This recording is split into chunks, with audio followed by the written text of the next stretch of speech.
وبرکاتہ۔ موسم رحمت ربیع الاول کی بہاریں جلوہ ساماں ہیں، اور میں اور آپ حضور کے تذکار حسن کی خوشبو لینے موجود ہیں۔ آقا کریم علیہ السلام کے جمال جہاں آرا کی تابانیاں اور جلوہ سامانیاں ہمارے ذوق کی تسکین، قلب کا قرار، روح کی ٹھنڈک، ایمان کی تازگی،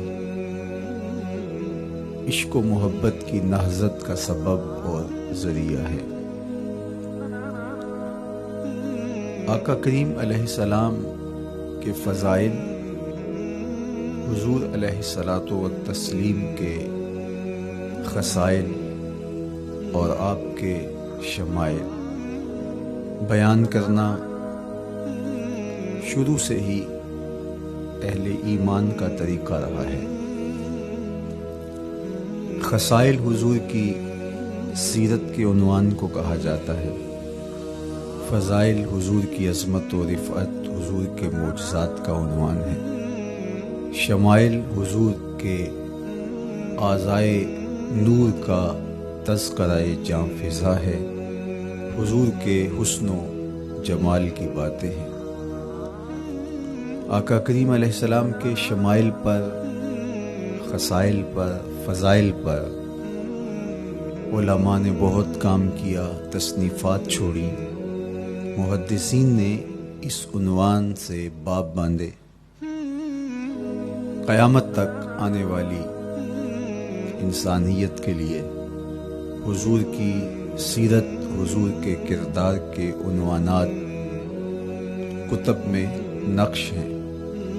حضور کی فضل و عظمت کے حوالے، حضور کے معجزات کا بیان، حضور کی رفعت کی کہانیاں اور آقا کریم کو اللہ کی طرف سے عطا کردہ مراتب جلیلہ کا بیان، یہ بھی محبوب موضوع رہا اہل علم کا، اہل محبت کا۔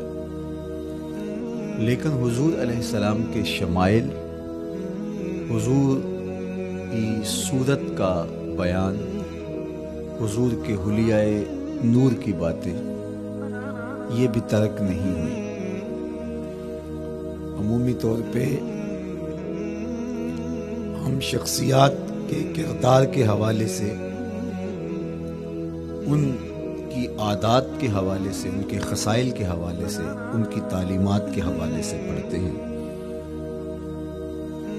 ان کے شمائل کے حوالے سے اتنی زیادہ تفصیلات نہیں ہوتی، لیکن کائنات میں ذات رسالت مآب صلی اللہ علیہ وآلہ وسلم وہ ذات ستودہ صفات ہے جن کے شمائل کو اس تفصیل سے بیان کیا گیا کہ یہ بھی صحابہ نے بیان کیا کہ حضور کے سر انور اور مبارک داڑھی میں سفید بال کتنے تھے۔ آپ کو کسی کا اتنا محفوظ حلیہ نہیں ملے گا۔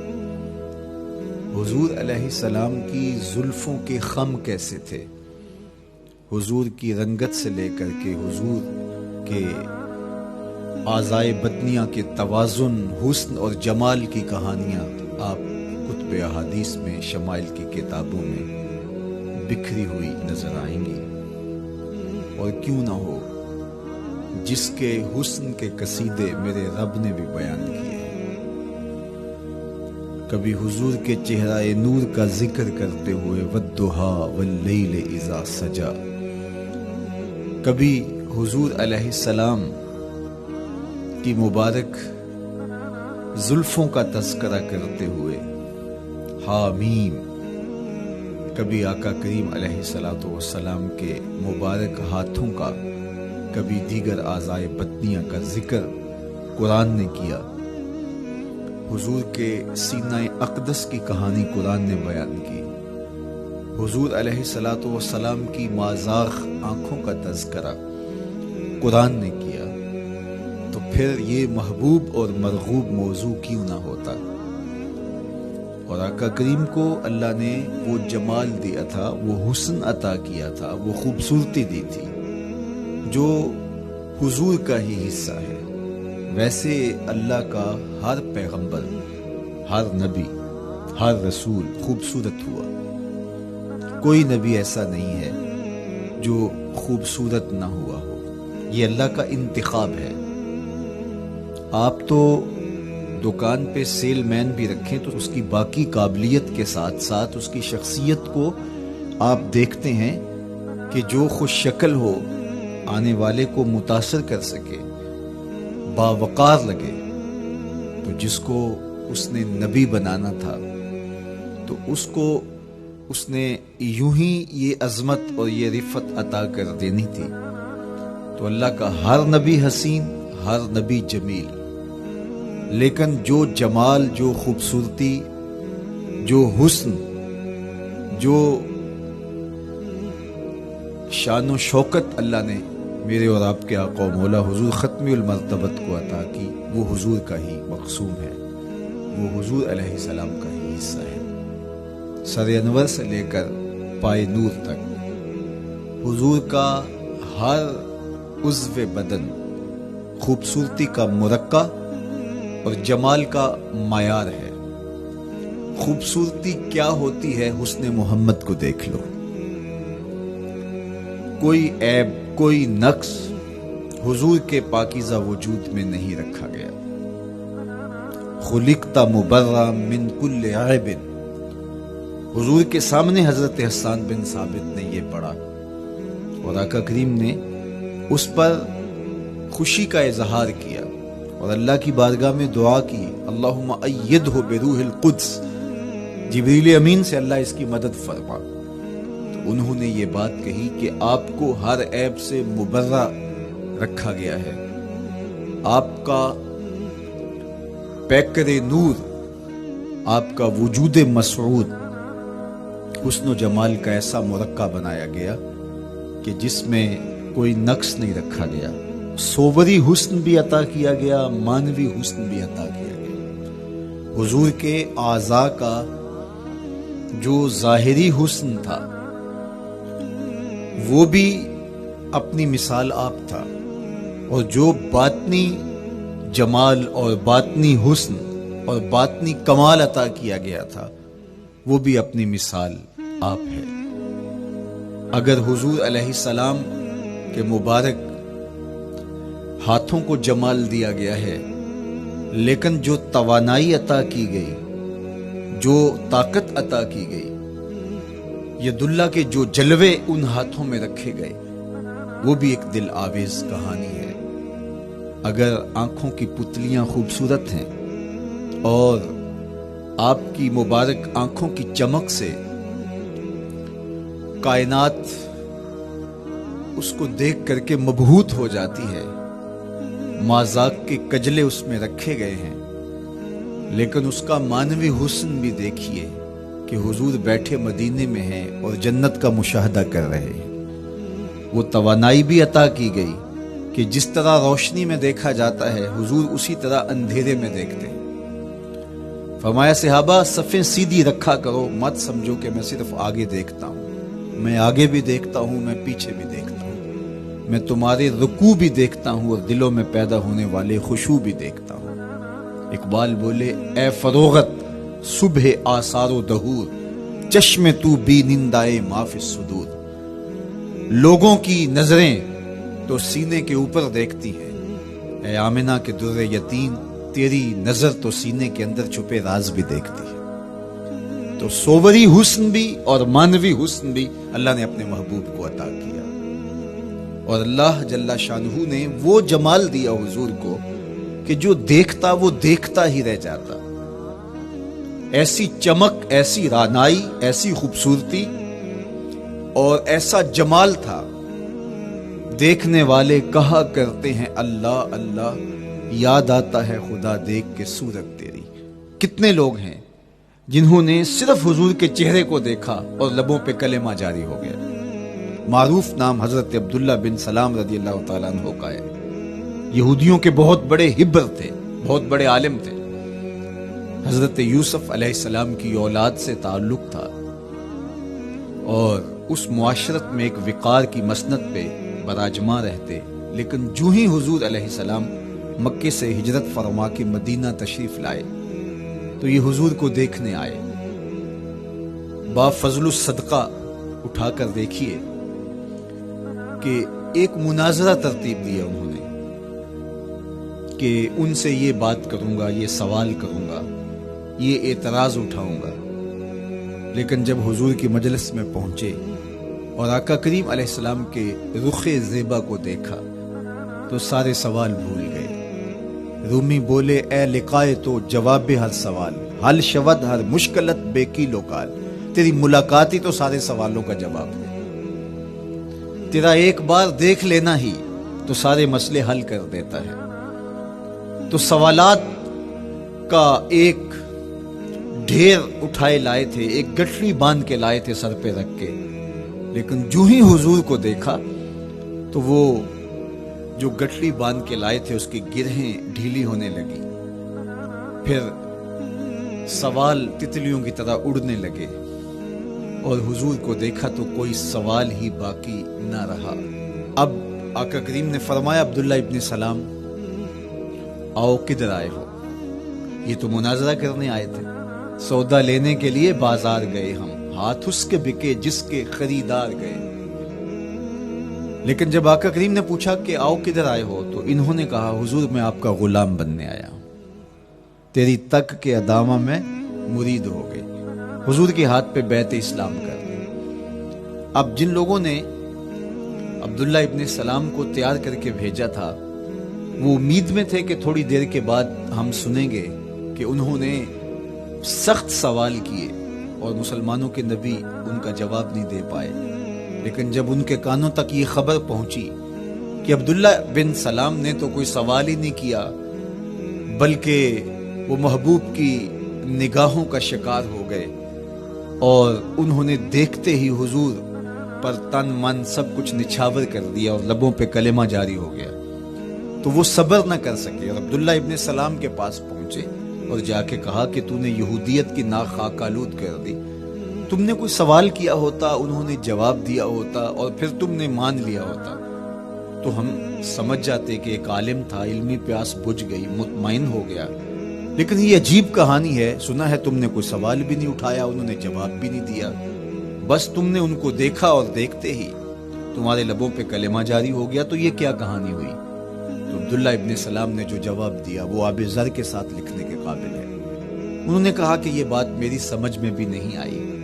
جب میں اس آقا و مولا کی چوکھٹ پہ پہنچا اور میں ان سے سوال کرنے کے لیے لفظوں کو ابھی ترتیب ہی نہیں دیا تھا کہ میری نظر ان کے جمال جہاں آرا پہ پڑ گئی. اب عبداللہ بن سلام کے لفظ سنیے. فرماتے ہیں فلما تبینت وجہہ عرفت ان وجہہ لیس بوجہ کذاب. جب میں نے ان کے جمال جہاں آرا کو دیکھا، چہرہ نور کو دیکھا، رخ زیبا کی زیارت کی تو میں نے پہچان لیا یہ چہرہ کسی جھوٹے کا ہو ہی نہیں سکتا ہے. دیکھنے والے کہا کرتے ہیں اللہ اللہ، یاد آتا ہے خدا دیکھ کے صورت تیری. اللہ نے صورت ہی ایسی بنائی، جمال ہی ایسا دیا، خوبصورتی ہی ایسی دی کہ جو حضور کو دیکھتے وہ دیکھتے ہی رہ جاتے.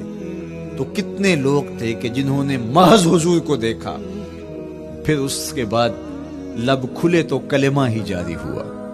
وہ خوبصورتی اور وہ جمال اللہ نے اپنے محبوب کو عطا کیا. آقا کریم علیہ الصلوۃ والسلام کا ایک ایک عضو بدن خوبصورتی کا مرقع تھا، بلکہ خوبصورتی کا معیار تھا. حسن کیا ہوتا ہے، حسن کا معیار کیا ہوتا ہے، جمال کسے کہتے ہیں، خوبصورتی کی تعریف کیا ہے، اعضائے محمد صلی اللہ علیہ وآلہ وسلم کا توازن دیکھ لو تمہیں پتہ چلے گا کہ حسن کسے کہتے ہیں.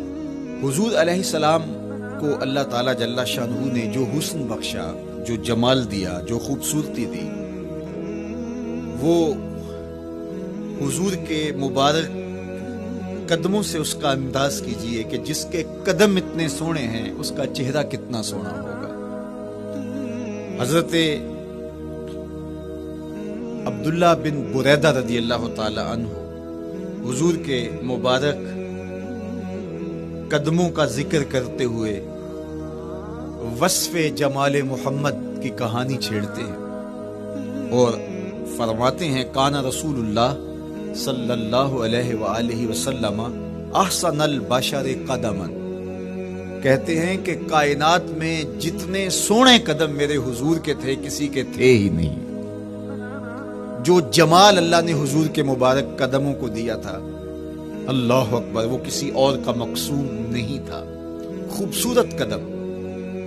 اور حضرت انس رضی اللہ تعالیٰ عنہ، حضرت ابو ہریرہ رضی اللہ تعالیٰ عنہ اور حضور کے وصاف ہیں حضرت ہند بن ابی حالہ رضی اللہ تعالیٰ عنہ، یہ حضور کا حلیہ بیان کرتے ہیں۔ حضرت امام حسن بن علی رضی اللہ تعالیٰ عنہ نے حضرت ہند بن ابی حالہ کو ایک دن کہا کہ مجھے اپنے آقا و مولا کا حلیہ بتاؤ، تو انہوں نے حضور کا حلیہ بیان کیا۔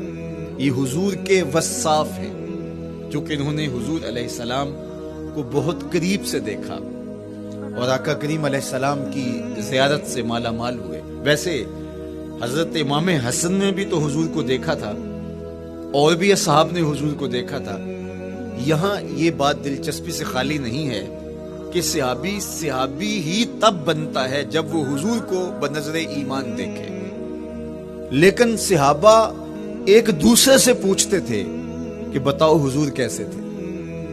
میاں تم نے نہیں دیکھا؟ تو وہ کہتے تھے دیکھ کر بھی نہیں دیکھا۔ صرف چند لوگ ہیں جو حضور کا حلیہ بیان کرتے ہیں۔ اس کی کیا وجہ؟ تو علماء نے لکھا کہ حضور کے چہرے پہ جلووں کی تابش ایسی تھی اور حضور کا جمال ایسا تھا اور اس کی چمک ایسی تھی کہ کسی میں ہمت ہی نہیں تھی کہ وہ جی بھر کے دیکھ سکے۔ تو بعد میں ایک دوسرے سے پوچھتے تھے بتاؤ تم نے دیکھا تو حضور کیسے تھے؟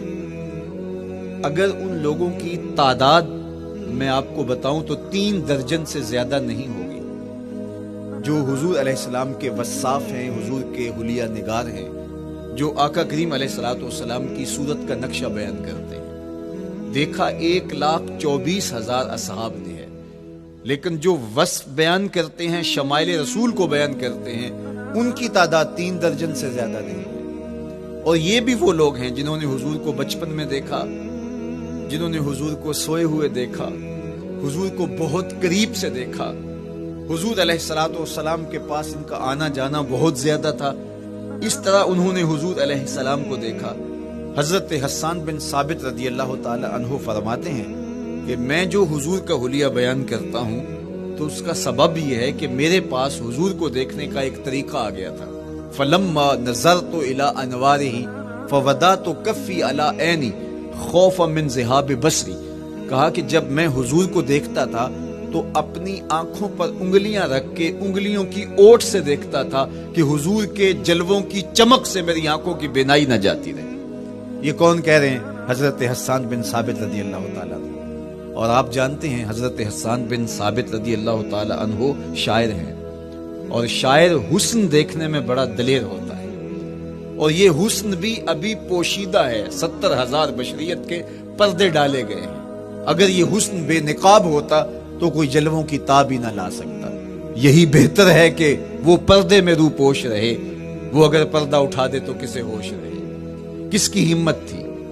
اب چھپا ہوا مستور حسن بھی اگر دیکھتے ہیں تو آنکھوں پہ انگلیاں رکھ کے دیکھتے ہیں، اور بیان کرنے والوں کی تعداد میں نے عرض کی کہ 3 درجنوں سے زائد نہیں ہے۔ تو یہ وہ لوگ ہیں جنہوں نے حضور کو دیکھا۔ اب امام حسن پوچھ رہے ہیں حضرت ہند بن ابی حالہ رضی اللہ تعالی عنہ کو کہ آپ نے حضور کو دیکھا تو مجھے بتائیے میرے نانا کا جمال کیسا تھا؟ تو حضرت ہند بن ابی حالہ نے حضور کا حلیہ بیان کیا۔ تو جب حضور کے قدموں کی کہانی انہوں نے بیان کی تو حضرت ہند بن ابی حالہ نے کہا کان النبی صلی اللہ علیہ وآلہ وسلم شسن القدمین والکفین، حضور علیہ السلام کے مبارک قدم اور حضور کی ہتھیلیاں پر گوشت تھے۔ یہ حضور علیہ السلام کے مبارک قدموں کا جمال بیان کرتے ہیں۔ اللہ اکبر۔ اور حضور علیہ الصلوۃ والسلام کے قدموں کے بارے میں امام ترمذی جو شمائل میں حدیث لائے ہیں اس میں انہوں نے یہ بھی بیان کیا، کان رسول اللہ صلی اللہ علیہ وسلم مسیح القدمین، حضور علیہ السلام کے مبارک قدم ملائم تھے، خوبصورت تھے، کھردرے نہیں تھے، کوئی پھٹن نہیں تھی۔ عمومی طور پہ قدم پھٹ جاتے ہیں اور ایڑیاں بہت سارے لوگوں کی پھٹ جاتی ہیں تو وہ خوبصورتی باقی نہیں رہتی، تو وہ کہتے ہیں کہ حضور مسیح القدمین تھے، اور جب آقا کریم علیہ الصلوۃ والسلام کے مبارک قدموں پہ پانی ڈالا جاتا تو وہ ڈھل کے نیچے چلا جاتا۔ یہ تھا حضور کے قدموں کا حسن اور حضور کے قدموں کا جمال۔ اچھا، آقا کریم علیہ السلام کی جو مبارک ایڑیاں تھیں وہ زیادہ پرگوشت نہیں تھی، ان کے اوپر گوشت زیادہ نہیں چڑھا تھا، اس لیے کہ ایڑیوں کا زیادہ پرگوشت ہونا ایڑیوں کے حسن کو زائل کر دیتا ہے۔ حسن کا مرقع ہی جمال مصطفیٰ ہے، تو اس لیے اللہ نے ایک ایک عضو کو تراش کر کے بنایا ہے، بلکہ پوچھ پوچھ کے بنایا ہے، جس طرح حسان بن ثابت رضی اللہ تعالی عنہ کہتے ہیں کأنک قد خلقت کما تشاء، محبوب مجھے تو یوں لگتا ہے جس طرح آپ کے رب نے آپ کو آپ سے پوچھ کے بنایا ہے کہ محبوب بتاؤ کہ میں آپ کے اعضاء کو کیسے توازن اور کیسے حسن اور کیسے جمال دوں۔ تو حضور کی مبارک ایڑیاں یہ پرگوشت نہیں تھی، باقی حضور کے پاؤں پرگوشت تھے اور کوئی پھٹن نہیں تھی، بالکل نرم گداس اور بالکل جو ہے وہ ملائم تھے، اور جب پانی ڈالا جاتا تو پانی ڈھل کے نیچے ایک سیکنڈ میں آ جاتا۔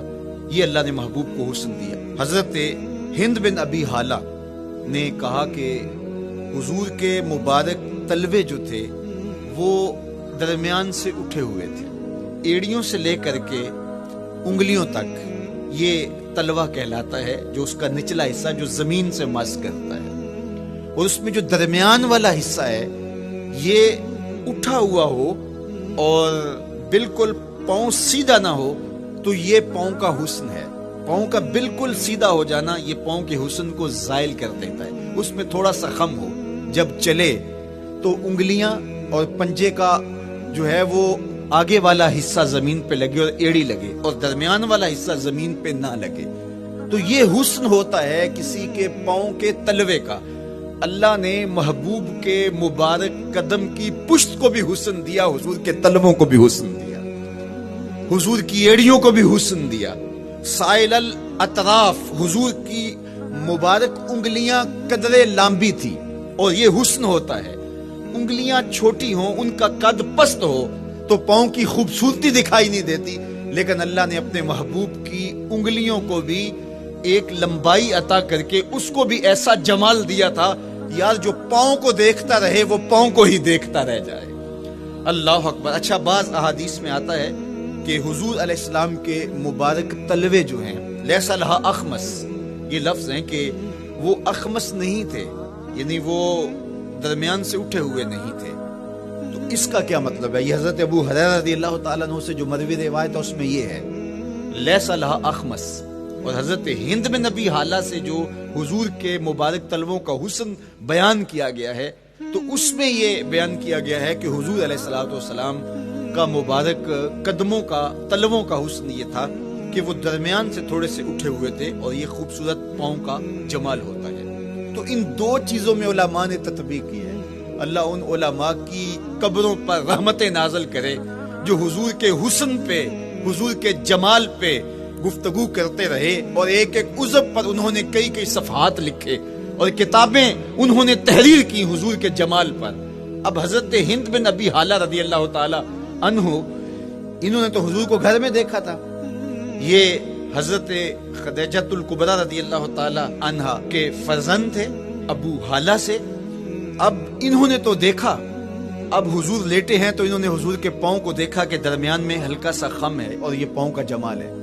اب حضرت ابو ہریرہ رضی اللہ تعالی عنہ نے جو حضور کے پاؤں کو دیکھا تو یہ اندرون خانہ کا دیکھنا نہیں تھا، تو انہوں نے کیسے دیکھا؟ تو حضرت ابو ہریرہ سے مروی ایک روایت سے سمجھ آتی ہے کہ انہوں نے جو کہا کہ لیس لہا اخمس، کہ ان کے مبارک تلوے درمیان سے اٹھے ہوئے نہیں تھے بلکہ بالکل برابر تھے، تو اس کا کیا مطلب ہے تو حضرت ابو ہریرہ سے ایک روایت مروی ہے، وہ فرماتے ہیں کہ جب حضور علیہ السلام کسی چٹان کے اوپر چلتے تو حضور علیہ السلام کا وہاں قدم پڑتا تو وہ اس چٹان کے اندر حضور کا قدم گھس جاتا، وہ موم کی طرح چٹان نرم ہو جاتی۔ اس طرح زمین پر بھی حضور چلتے تو مبارک پاؤں کا جو نشان قدم ہے وہ پورا دکھائی دیتا۔ تو حضرت ابو ہریرہ رضی اللہ تعالیٰ عنہ اس سے یہ سمجھے کہ حضور کے تلوے جو ہیں وہ برابر ہیں۔ تو علماء نے اس پر گفتگو کی ہے۔ ایک تو حضور جب چلتے تھے تو آقا کریم پورے زور سے قدم زمین پہ رکھتے تھے اور اس وقار سے چلتے تھے کہ جس طرح حضور اونچائی سے نیچے کی طرف اتر رہے ہوں۔ تو جب پاؤں کو جما کر کے زور سے رکھا جائے تو پھر جو ہے وہ نشان نیچے پڑتا ہے۔ یا اللہ اپنے محبوب کے لیے زمین کو اور پتھروں کو بھی نرم کر دیا تو پھر حضور کے تلووں کا نقش بھی زمین کے اوپر جو ہے وہ ہویدا ہو جاتا۔ سلطان قاتیبائی نے ایک ایسا ہی پتھر جس کے بارے میں شنید تھی کہ اس پر حضور کے قدموں کا نقش موجود ہے، تو انہوں نے 20,000 دینار کے اندر وہ خریدا اور انہوں نے یہ کہا کہ جب میں فوت ہو جاؤں تو حضور کے قدموں کے نشان والا پتھر میری قبر کے سرہانے بطور کتبہ لگایا جائے۔ علامہ شہاب الدین خفاجی علیہ رحمہ لکھتے ہیں ہوا موجود الی الآن، وہ اپنے دور میں کہانی بیان کہتے ہیں وہ آج بھی سلطان قاتیبائی کی قبر کے سرہانے وہ پتھر نصب ہے جہاں حضور کے قدموں کے نشان موجود ہیں۔ اللہ اکبر۔ تو آقا کریم علیہ السلام کے مبارک تلوے، حضور علیہ السلام کی کم گوشت تراشی ہوئی ایڑیاں اور مسیح القدمین حضور علیہ السلام کے ملائم نرم گداز پاؤں، ان کا حسن اور ان کا جمال، اور آقا کریم علیہ السلام کے قدموں کی انگلیاں جو قدرے لمبی تھی اور ان میں جو درمیان والی انگلی تھی وہ زیادہ لمبی تھی، اس پر حضرت میمونہ بنت کردم رضی اللہ تعالی عنہا اس انگلی کا حسن بیان کرتی، کہتی مجھے شوق ہوا کہ میں حضور کو دیکھوں، تو اپنے والد گرامی کے ساتھ حجۃ الوداع کے موقع پر میں بھی سعادت حج پا رہی تھی، تو حضور کو ملنے کے لیے جب ہم پہنچے تو آقا کریم اونٹنی کے اوپر سوار تھے، ناکا پر جلوہ فراز تھے، تو میرے میں ہمت نہ ہو سکی کہ حضور کے چہرے کو دیکھ سکوں۔ ایسا جلوہ، ایسا جمال، اللہ اکبر، اور ایسا روپ اور ایسی چمک چہرے کی اور تابشیں تھی کہ میرے اندر ہمت نہ ہو سکی کہ میں حضور کے چہرہ نور کو دیکھ سکوں۔ اب آقا کریم اونٹنی پہ سوار تھے تو میں حضور کے مبارک پاؤں کو دیکھنے لگی، میں بس حضور کے پاؤں کا جمال اور خوبصورتی دیکھنے لگی، اسی میں کھو گئی۔ اب حضرت میمونہ بنت کردم رضی اللہ تعالی عنہا حضور کے مبارک قدموں کی ایک انگلی کا حسن بیان کرتی۔ اللہ اکبر۔ حضرت میمونہ بنت کردم سے یہی ایک روایت مروی ہے، ساری زندگی ان کے پاس سرمایہ یہی تھا، جب کسی مجلس میں جاتی تو وہ کہتی تمہیں بتاؤں حضور کی مبارک انگلی کا حسن کیا تھا، یہ سرمایہ ساتھ لیے پھرتی کہ میں نے حضور کی انگلی کو دیکھا ہے، میں نے حضور کے قدم اور حضور علیہ السلام کے تلووں کی زیارت کی ہے۔ تو وہ اس حسن کو بیان کرتے ہوئے کہا کرتی تھی فما نسیتو فیما نسیتو طولا اصبع قدمہ السبابہ علی سائر اصابعہ، جو سبابہ انگلی ہے، انگوٹھے کے ساتھ والی انگلی کو سبابہ انگلی کہتے ہیں، اور اس کے ساتھ والی انگلی کا جو قد دراز تھا اور باقی انگلیوں کی نسبت وہ انگلی لمبی تھی، کہا اس کا حسن آج بھی میری نگاہوں میں گھومتا رہتا ہے اور ہر وقت میرے تصور میں رہتا ہے، میرے تصور سے کبھی اس انگلی کا جمال ہی ختم نہیں ہوا، انگلی کا حسن ہی کبھی زائل نہیں ہوا، ہر وقت اس کے تصور میں کھوئی رہتی ہوں۔ یار چہرے کے جمال کو کون بیان کرے گا، یہاں تو انگلی کا حسن بیان نہیں ہو رہا۔ ابھی وہ شعر پڑھا جا رہا تھا نا کہ قدموں پہ جبیں کو رہنے دو، قدموں پہ جبیں کو رہنے دو، چہرے کا تصور مشکل ہے، قدموں پہ جبیں کو رہنے دو، چہرے کا تصور مشکل ہے، جب چاند سے بڑھ کر ایڑی ہے رخسار کا عالم کیا ہوگا، جب چاند سے بڑھ کر ایڑی ہے رخسار کا عالم کیا ہوگا۔ تو اللہ نے اپنے محبوب علیہ السلام کو وہ جمال، وہ خوبصورتی اور حضور کے مبارک قدم حضرت عبداللہ بن بریدہ رضی اللہ تعالی عنہ سے مروی روایت، کان رسول اللہ صلی اللہ علیہ وآلہ وسلم احسن البشر قدما، کہتے ہیں جتنے سونے قدم، جتنے من مونے قدم میرے حضور کے تھے، اتنے سونے قدم کسی اور کے تھے ہی نہیں۔ اللہ نے اپنے محبوب کو وہ جمال، وہ خوبصورتی اور وہ نور عطا کیا تھا۔ اچھا، یہ قدم، یہ ایڑیاں، یہ مبارک تلوے اور یہ داراز انگلیاں اور ان انگلیوں کی چمک اور ان کی رنگت کا جمال اور خوبصورتی، جہاں اس کا صوری حسن تھا تو مانوی حسن بھی دیکھنے والا تھا۔ یہ قدم اٹھ جائیں، اللہ اکبر، تو تقدیر کے فیصلے ہوتے دکھائی دیتے ہیں۔ ان قدم کی اونچائی، ان قدم کی بلندیاں کہ عرش حق ان قدموں کے بوسے لے رہا ہے۔ اور میرے امام بولے، زہے عزت و اے طلائے محمد، زہے عزت و اے طلائے محمد، کہ ہے عرش حق زیر پائے محمد۔ قدموں کا حسن وہ بھی دیکھنے والا، اور قدموں کی بلندی اور اونچائی اور اس کی شان و شوکت وہ بھی دیکھنے والی۔ اللہ اکبر۔ آقا کریم علیہ السلام حضرت ابو بکر صدیق کے ساتھ، حضرت عمر فاروق کے ساتھ اور حضرت عثمان غنی کے ساتھ احد پہاڑ پر تشریف لے گئے۔ یہ حدیث آپ نے بارہا علماء سے سنی ہے۔ احد کی چھاتی پہ جب حضور کے قدم آئے، اللہ اکبر، تو وہ خوشی سے جھوم اٹھا، مقدر جاگ گئے، بخت بیدار ہو گئے۔ ان کے قدم جو کہ اس شاک کی آنکھوں کی ٹھنڈک ہے، جب چھاتی پہ آ جائیں تو کون عاشق نہیں جھوم جائے گا۔ یہ تو حضور کے قدموں کے حسن کو بیان کیا جا رہا ہے۔ آپ کی روح رقص کر رہی ہے اور آپ کا دل جو ہے وہ ایک عجیب سرور اور کیف کی وادی میں اور ایک جو ہے وہ خوشیوں کے جو ہے وہ عالم میں نہال ہوتا چلا جا رہا ہے۔ لیکن یہ قدم جب چھاتی پہ آیا تو پھر احد، ظاہر تو پتھر ہے احد، لیکن حضور سے پتھر بھی پیار کرتے ہیں۔ فرمایا احد جبل یحبنا ونحبہ، احد ہم سے پیار کرتا ہے، پہاڑ ہے، پتھر ہے، لیکن ہم سے پیار کرتا ہے، ہم اس سے پیار کرتے ہیں۔ اس کائنات میں صرف سرکش انسانوں اور جنوں کے علاوہ کائنات کی ہر شے حضور سے پیار کرتی ہے، حضور سے محبت کرتی ہے۔ آؤ میں تمہیں پیار کی ایک اور کہانی سناؤں۔ مسجد نبوی ہے، آقا کریم تشریف فرما ہے، منبر پہ جلوہ فراز ہوئے، ابھی واز کا آغاز ہی کرنا چاہ رہے تھے کہ ایک جانب سے رونے کی آواز آنے لگی۔ صحابہ کہتے ہیں رونے والا اس درد سے روتا ہے کہ لگتا تھا کلیجہ پھٹ جائے گا۔ کنا قتل خلوچ، جس طرح اونٹنی کا بچہ بچھڑ جائے اور وہ اس کے غم میں، اس کی جدائی میں درد سے روکتی ہے، چیختی ہے، چلاتی ہے، رونے والے کا انداز درد ایسا ہی تھا اور لگتا تھا کہ جس طرح اس کا کلیجہ پھٹ جائے گا۔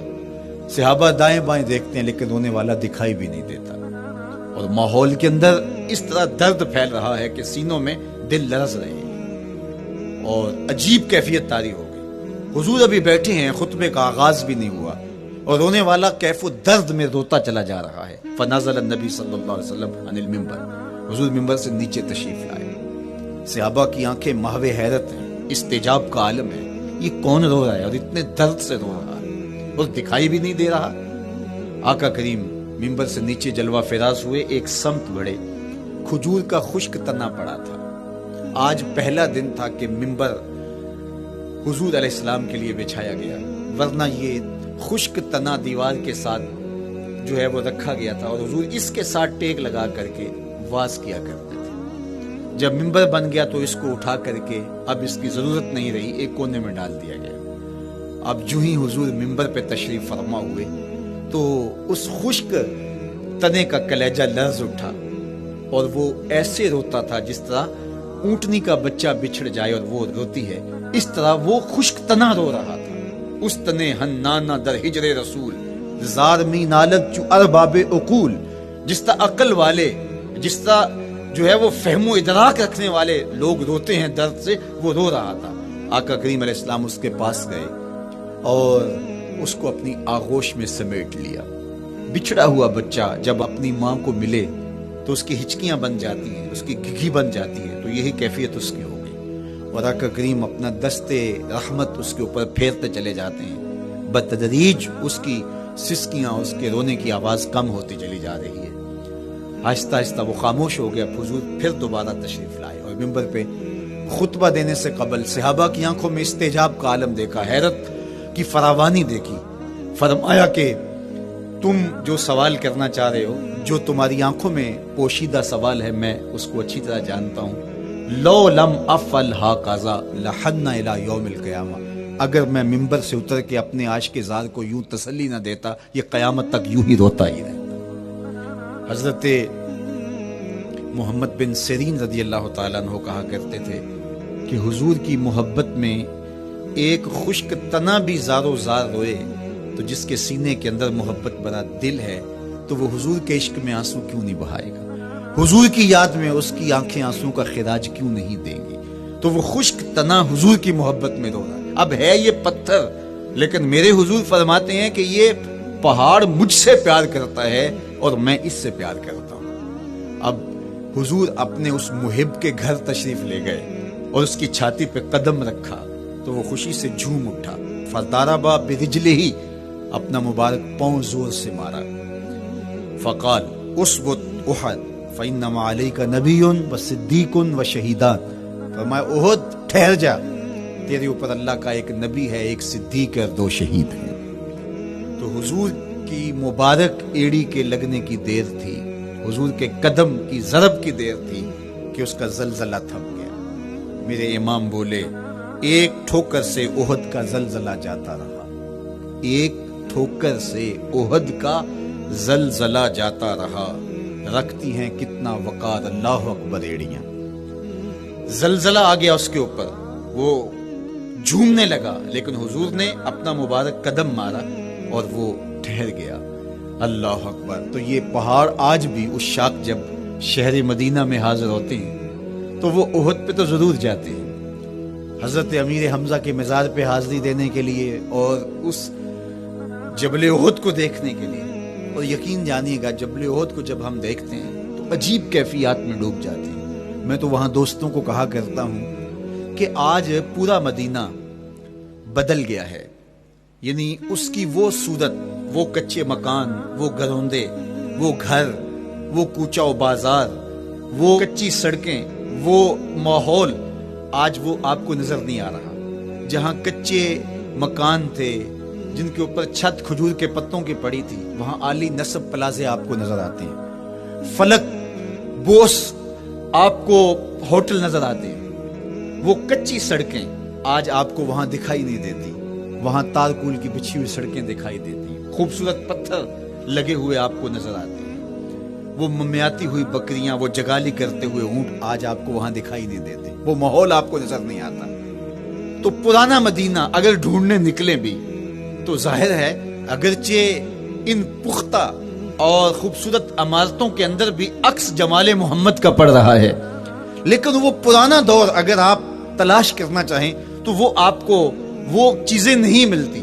لیکن جب آپ احد پہ جاتے ہیں تو میں دوستوں کو کہتا ہوں اس احد کو جی بھر کے دیکھ لو، اس پہ ڈائریکٹ میرے حضور کی نظریں پڑی ہوئی، یہ بدلا نہیں، یہ 14 صدیوں سے جیسا تھا آج بھی ایسا ہے، اس پہ میرے حضور کی نظریں ڈائریکٹ پڑی ہوئی ہیں اور آقا کریم علیہ الصلوۃ والسلام نے اس کو یوں دیکھا ہے۔ تو یہ احد حضور سے محبت کرنے والا ہے، حضور سے پیار کرنے والا ہے، اور اس پیار کی وجہ سے یہ پتھر قیامت کے دن جنت میں جائے گا، یہ پہاڑ جنت میں جائے گا۔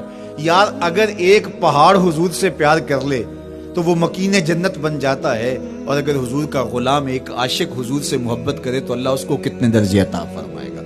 تو آقا کریم نے زور سے قدم مارا اور فرمایا احد ٹھہر جا، تیرے اوپر اللہ کا ایک نبی ہے، ایک صدیق ہے اور 2 شہید ہیں۔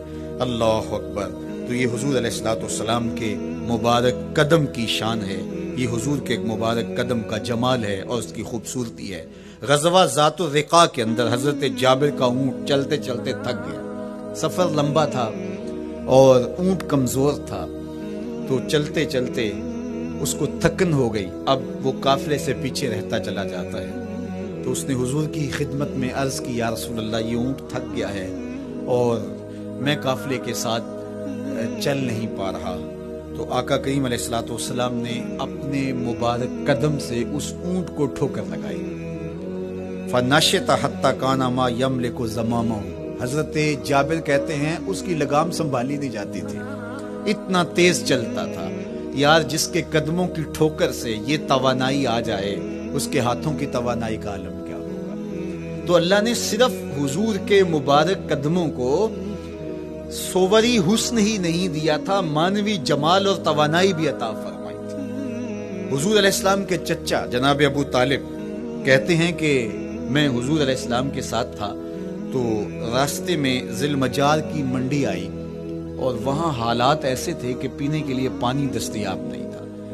تو میں نے کہا کہ عطشت ولیس عندی ماء، مجھے تو سخت پیاس لگی ہے اور پانی بھی پاس نہیں ہے. فنزل النبی صلی اللہ علیہ وسلم وضرب بقدمہ الارض فخرج الماء فقال اشرب. تو حضور نے اپنے مبارک پاؤں سے زمین پر ٹھوکر لگائی، چشمہ پھوٹ پڑا اور آقا کریم نے فرمایا چچا پانی پی لیجئے. تو وہ پاؤں اگر زمین پہ لگے تو چشمے پھوٹے، اگر احد پہاڑ پہ وہ پاؤں پڑے تو اس کا زلزلہ جاتا رہے، اور اگر وہ کسی جانور کو حضور ٹھوکر لگائیں تو اس کے اندر اس قدر تیزی آ جائے کہ اس کی باغ سنبھالی نہ جائے، اتنا سریع رفتار ہو جائے. اب ان قدموں پہ کون قربان نہیں ہوگا. یار ان قدموں کو چومنے کے لیے جبریل بھی تو بے تاب دکھائی دیتے ہیں. معراج کی شب جب جبریل حاضر خدمت ہوئے، حضور محو استراحت ہیں، تو جبریل عرض گزار ہوئے مالک تیرا محبوب تو سو رہا ہے. اللہ اکبر، تبارک اللہ، شان تیری تجھی کو زیبا ہے بے نیازی. کہیں پہ جوش لن ترانی، کہیں تقاضے وصال کے تھے. ایک کوہ طور پہ خود چل کے جاتا ہے اور عرض گزار ہوتا رب آرنی انظر الیک، مالک تجھے دیکھنا چاہتا ہوں. اللہ اکبر، سراپا چشم بنا ہوا ہے اور کہتا ہے مالک میں تجھے دیکھنا چاہتا ہوں. جواب کیا آتا ہے؟ لن ترانی، تم نہیں دیکھ سکتے، میرے جلووں کی تاب نہیں لا سکتے. ایک خود چل کے جا رہا ہے اور تقاضا رویت کرتا ہے اور جواب آتا ہے لن ترانی. اور ایک سویا ہوا ہے چادر اوڑھ کے اور جبریل کہتے ہیں محبوب اٹھیے، رب آپ کو بلا رہا ہے. تبارک اللہ، شان تیری تجھی کو زیبا ہے بے نیازی. کہیں پہ جوش لن ترانی، کہیں تقاضے وصال کے تھے. تو جبریل حاضر خدمت ہوئے، حضور استراحت میں ہیں. تو آواز آئی یا جبریل قبل قدم ہے، میرے محبوب کے قدموں کو چوم لے. اب جبریل حضور علیہ السلام کے قدموں کو بوسے دے رہے. کسی نے جبریل سے تصور کے عالم میں پوچھا، حضور کے قدم چومے، حضور کے تلووں کو بوسے دیے، بتا کیفیت کیا ملی؟ تو بولے نہ جنت کی کلیوں میں دیکھا مزہ جو محمد کی تلیوں میں دیکھا. وہ سرور وہاں جو نصیب ہوا. وفد عبد القیس جب مدینہ المنورہ آیا تو ان میں ایک صاحب، میں وہ کہتے ہیں میں دوڑتا ہوا حضور کے پاس آیا، بس بے چینی تھی، اضطراب تھا. جب آپ مدینہ المنورہ میں جاتے ہیں تو آپ کو جا کے گاڑی اتارتی ہے اور آپ ہوٹل میں سامان رکھتے ہیں تو پھر کتنی جلدی ہوتی ہے کہ جلدی سے غسل کریں اور جلدی سے نیا لباس پہنیں اور جا کے ہرے گنبد کو دیکھیں، حضور کی مبارک مسجد کی زیارت کریں، ان کوچہ و بازار میں جائیں جہاں حضور کے مبارک قدم لگے تھے. اللہ اکبر. تو اب یہ وفد عبد القیس جب آیا تو ان میں ایک صحابی حضرت زرع رضی اللہ تعالیٰ عنہ فرماتے ہیں کہ میں پھر تیزی کے ساتھ گیا اور پھر ہم جا کے حضور کے ہاتھ بھی چومنے لگے، حضور کے قدم بھی چومنے لگے. یہ سعادت مند قدم جن کے بوسے صحابہ دیتے ہیں، کبھی جبریل کے بوسہ گاہ بنتے ہیں، کبھی احد پہاڑ کی چھاتی ان قدموں کو چومتی ہے. یہی قدم ایک موقع ایسا آتا ہے یاد خدا میں، اللہ کے شکرانے میں، نماز میں، لمبے قیام میں سوج جاتے اور میرا مالک کہتا ہے اے چادر اوڑھنے والے، ساری رات جاگا نہ کر، کبھی سو بھی لیا. اللہ اکبر. تو یہ حضور علیہ السلام کے مبارک قدموں کا جمال اور مبارک قدموں کا حسن اور خوبصورتی ہے. اللہ نے اپنے محبوب علیہ الصلوۃ والسلام کے مبارک قدموں کو صوری اور مانوی حسن سے نوازا، اور یہ حسن حضور کے مبارک قدموں کا ہے. پھر جس کے قدم اتنے سونے ہیں اس کا چہرہ کتنا حسین ہوگا. ایک سوال اٹھ سکتا ہے کہ حضور کے حسن کو بیان کرنے کا مقصود کیا ہے؟ تو صاحب کسی کے حسن کو بیان کرنے کا مقصود یہی ہوتا ہے کہ اس سے پیار اور محبت کا ربط قائم ہو، اور اگر قائم ہے تو مضبوط ہو۔ ہم حضور علیہ السلام کے حسن کو بیان اسی لیے کرتے ہیں، اور محدثین نے اس پر باقاعدہ کتابیں اسی لیے لکھی اور کتب حدیث میں باقاعدہ شمائل رسول پہ باب اسی لیے باندھے تاکہ لوگوں کے سینے میں حضور کی محبت کی جوت لگے، اور وہ جو شعلہ جوالہ ان کے سینے میں حب رسول کا ہے وہ اور بھڑک اٹھے، اور بندہ جس سے محبت کرتا ہے پھر اس کی اطاعت بھی کرنے لگ جاتا ہے۔ تو جو محبوب اتنا سونا ہے، اتنا جمال آفریں ہے، اور جس کے قدم اتنے سونے ہیں، پھر اس کے نقش قدم کو کیوں نہ تھام لیں، اس کے نقوش پا کو خضر راہ کیوں نہ بنا لیں، پھر ان کے اٹھنے والے قدموں پر اپنی زندگی کیوں نچھاور نہ کر دیں۔ اگر سر پہ رکھنے کو مل جائے نقش نال حضور تو کہیں کہ ہاں تاجدار ہم بھی۔ یعنی وہ قدم تو قدم رہا، اس قدم کی رعنائیاں، اس کی خوبصورتیاں، اس کا جمال اور اس کا حسن تو حسن رہا۔ جہاں وہ مبارک قدم لگا، جہاں وہ نقش لگا، اگر وہ نقش بھی سر پہ رکھنے کو مل جائے تو کہا کہ اگر سر پہ رکھنے کو مل جائے نقش نال حضور، حضور علیہ السلام کا قدم تو جزو بدن رسول ہے۔ حضور علیہ السلام کے مبارک قدموں میں وہ جو نالین تھی، اس نالین کا بھی نقش وہ اگر سر پہ رکھنے کو مل جائے تو ہم زمانے کے تاجدار کہلائیں گے، اور جن کے سر پہ حضور کا قدم آ جائے ان کا مرتبہ کیا ہوگا۔ تو یہاں اس نقش کو بھی دیکھیے، حضور کے مبارک قدموں میں جو نالین آیا اس کو نالین شریف کہتے ہیں۔ اس نال کو نال شریف یا ان نالین کو نالین شریف کہا جاتا ہے، اس لیے کہ وہ حضور کے مبارک جسم سے جڑ گئے، حضور سے ان کا ربط پیدا ہو گیا، وہ جزو بدن رسول نہیں ہے، تو اس کا یہ مرتبہ ہے۔ تو پھر حضور علیہ السلام کی شان اور حضور کی عظمت کیا ہوگی، اللہ اکبر۔ بلکہ حضور علیہ السلام کے نالین جہاں رکھے جائیں، وہ کسی نے کہا نا کہ ذرے اس خاک کے تابندہ ستارے ہوں گے، ذرے اس خاک کے تابندہ ستارے ہوں گے جس جگہ آپ نے نالین اتارے ہوں گے۔ وہ جگہ جہاں حضور کے قدم نہیں، حضور کے قدموں سے مس ہوئے ہوئے نالین رکھے جائیں، وہاں جو ذرے اس نالین کے تلووں کو چومتے ہیں وہ بھی آسمان کے ستاروں سے اس شاخ کو حسین دکھائی دیتے ہیں، وہ بھی زیادہ چمکدار دکھائی دیتے ہیں، اور اس شاخ کی آنکھوں کا سرما اور ان کے دل کا قرار اور روح کی ٹھنڈک قرار پاتے ہیں۔ تو یہ ہے حضور علیہ السلام کی نسبت کا احترام اور حضور کی محبت کا اثر جو اس شاخ کے سینے میں محسوس کیا جاتا ہے۔ اللہ مجھے آپ کو اپنی خاص پناہیں، امان اور حفاظتوں کا حساب بخشے۔ کار ما آخر شدو آخر ز ما کار نشد، مشت خاک ما غبار کوچائے یار نشد۔